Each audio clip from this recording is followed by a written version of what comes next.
The Yogyakarta Principles have a lot to say about gender, I think because gender is really at the core of much of the discrimination that is faced by transgender people, but also people whose gender expression does not conform to the expectations of society. The original Yogyakarta Principles is a document that was issued 10 years ago, and recently in 2017 we've had a 10-year update issued. The original principles recognized that gender identity was, of course, a basis for discrimination, and they defined gender identity as follows. It refers to each person's deeply felt internal and individual experience of gender, which may or may not correspond to the sex assigned at birth, including the person's sense of the body, which may involve a freely chosen modification of the body through medical, surgical, or other means, and other expressions of gender, including speech, dress, and mannerisms. Now, the YP plus 10 update recognizes that gender identity can be a separate reason for governments to discriminate as distinct from gender expression. So rather than include just gender identity, the principles, the new principles, the updated ones,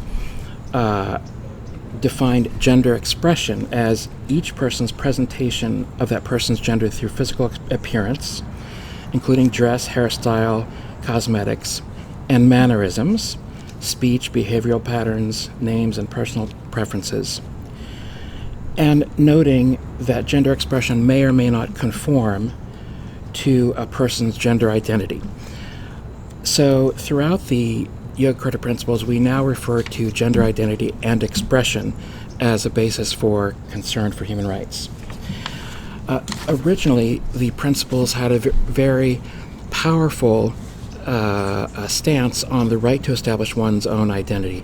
And so principle number 3 of the original principle says, everyone has the right to recognition everywhere as a person before the law. Persons of diverse sexual orientations and gender identities shall enjoy legal capacity in all aspects of life, and countries shall take measures to allow people to change their gender identity if they wish.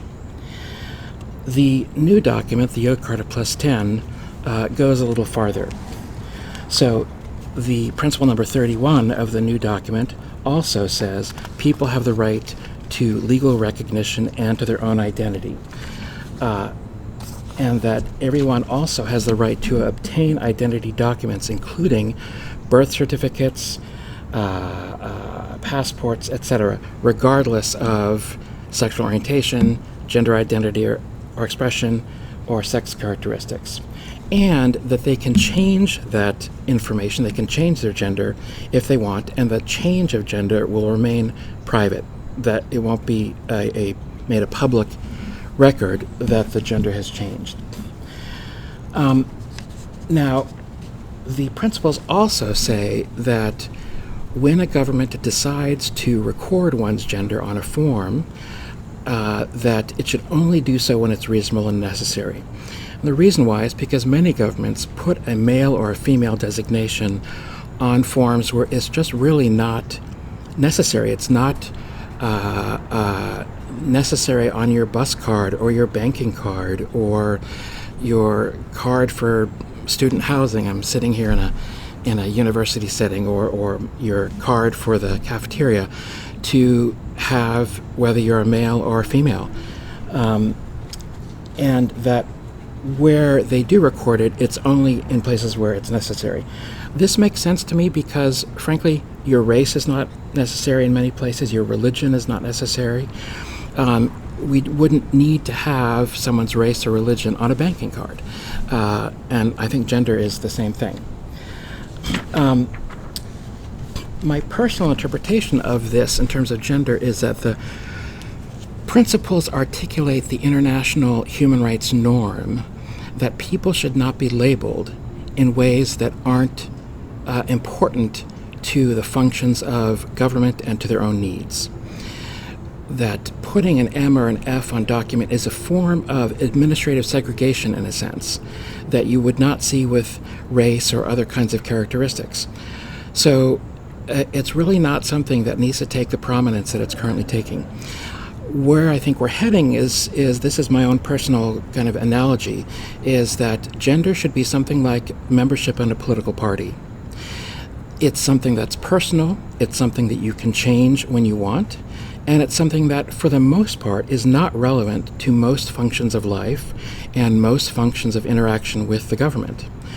But when it is relevant, say if you're going to go vote, maybe having your party affiliation on an official record makes sense. There are additional state recommendations in the principles. Some have to do with sports. For instance, states shall ensure that all individuals can participate in sport in line with the gender in which they identify, subject only to reasonable, proportionate, and non-arbitrary requirements. I think that the principles have a firm grounding in the jurisprudence that's arisen because of equality principles in international conventions and because of some of the developments we've seen under the Convention for the Elimination of Discrimination Against Women. And I think these principles will be very useful in going forward to help governments understand how to respect, protect, and fulfill the human rights of LGBT people.